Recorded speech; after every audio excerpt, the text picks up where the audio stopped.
কুড়িগ্রামের রাজারহাট উপজেলার সিনাই ইউনিয়নের জয়কুমার গ্রামের এই আশ্রয় প্রকল্পটি নির্মাণ করা হয় গৃহহীন ও ভূমিহীনদের জন্য। কিন্তু বাস্তবে দেখা যাচ্ছে ভিন্ন চিত্র।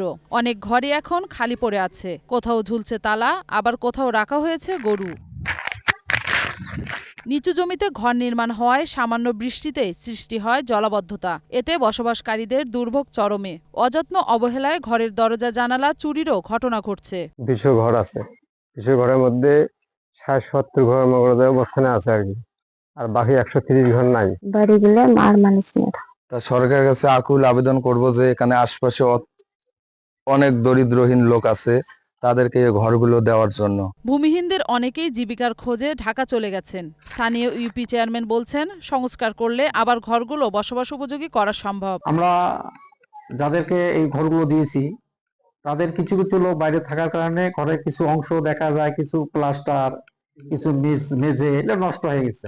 এ বিষয়ে উপজেলা নির্বাহী কর্মকর্তা তানজিলা তানজিমের সঙ্গে একাধিকবার সাক্ষাতের চেষ্টা হলেও তিনি সাড়া দেননি। সময়মতো সংস্কার ও সঠিক ব্যবস্থাপনা নিশ্চিত করা গেলে এই ঘরগুলো একসময় ব্যবহারের উপযোগী হয়ে পড়বে বলে মনে করছেন স্থানীয়রা। মৌসুমী মৌ, গ্রিন নিউজ ডেস্ক।